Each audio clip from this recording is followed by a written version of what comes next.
Hello everyone, welcome to today's EnRoute webinar. So today we'll be discussing the new EnRoute Polygon tool and maybe comparing it a bit to the previous version in EnRoute 6. As you'll be able to notice, we have simplified the tool, making it easier for you to get a design on screen and to speed up your workflow. So let's dive right into it. The Polygon tool can be found under the draw menu, under the shapes, right here. As you can see, or if you've worked with the EnRoute 6 Polygon tool, which was more of a click and dragging type of feature, in EnRoute 7 we've made it so that you'll simply assign it with one click, and you'll be choosing the center point of the object.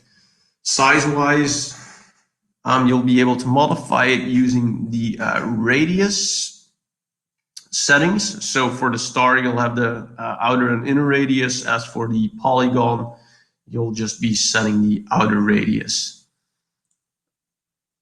Alternatively to placing it on screen with the mouse, you will also have the possibility to simply set it by entering the coordinates. So the plate that we have is 1,000 millimeters by 1,000 millimeters. So for example, if we set it 500 by 500, you'll notice that it's now stuck in the middle of the plate.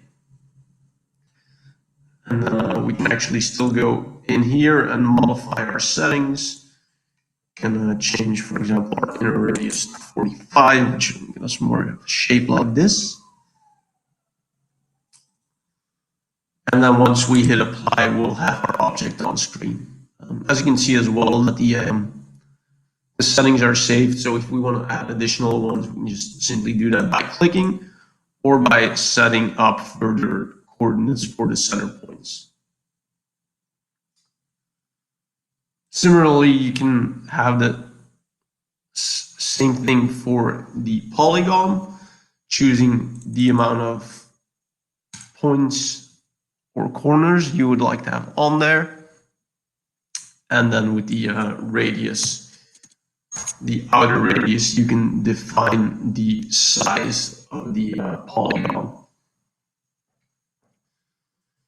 A new feature we've added here as well is, let's just step back into the tool. You can also go there via the draw menu here.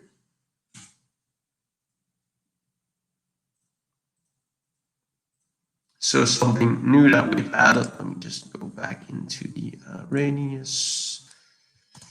And we'll just set this to 200, for example, and we'll go 100 for the inner radius. What's been added here as well is the possibility that you can instantly create a 3D object based on the star shape or the polygon shape. So if you're working with 3D, it'll be easy to create building blocks to use on your, let's say, 3D canvas. If you choose the 3D option here, as you can see now, you'll have a height that you'll be able to set, which will be the height of the object, and your return height will actually be the base of the object. So if we set this to 2, or maybe let's set it to 10, so it's more obvious, and then let's make one that's at 0 as well. So we'll just delete this one. And then if we go into the perspective view, which we can do by clicking on the top left corner of the plate, we'll be able to see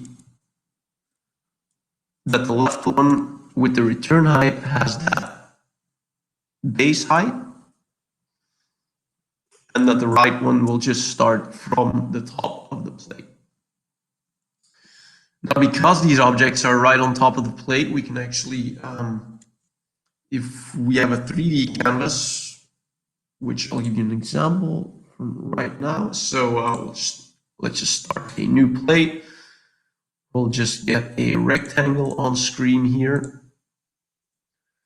And then if we go to the surface menu, we can create a relief. And in this case, I would like to create a flat relief to be my canvas. Let's set the resolution to 100.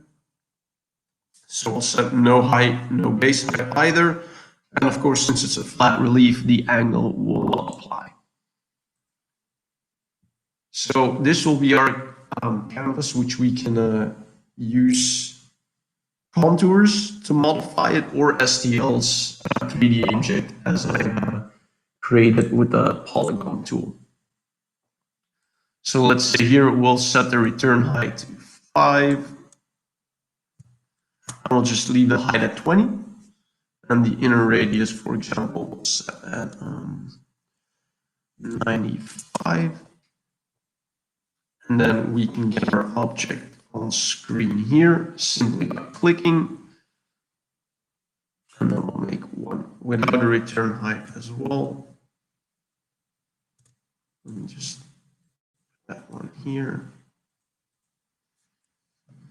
And so now if we select our canvas and the objects which we'd like to merge with it, we'll go to the surface menu. And then let me just to modify the relief. So here in the relief tools, apologies.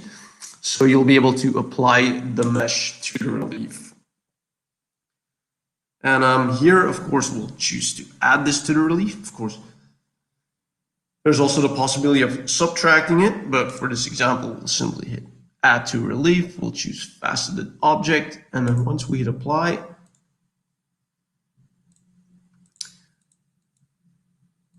you'll notice that now our relief has these shapes included on there. I'm going into the perspective view. You'll see that this is something that can be used as building blocks when creating a design. Alternatively, you can also simply create these shapes and then export them to be used later or in a different software. So in the export menu, you'll be able to, one moment.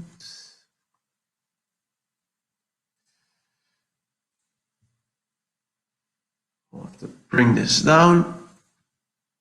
You'll be able to export this as an STL file or an object file, for example, but in most cases, this will be your go-to format. And then just enter a name for it. One.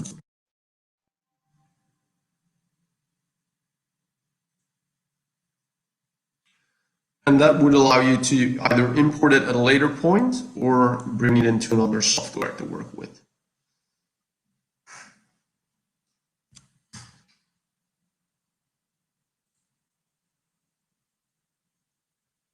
So these are most of the features of this Polygon tool. If you have any questions about this topic or anything else regarding EnRoute, then please feel free to ask your questions. During our next webinar, we'll be discussing the new ATP, the automatic toolpath functions in EnRoute. So do watch out for the invite for that webinar. I believe it will be on the last Thursday of September, which, if I'm not mistaken, will be the 30th.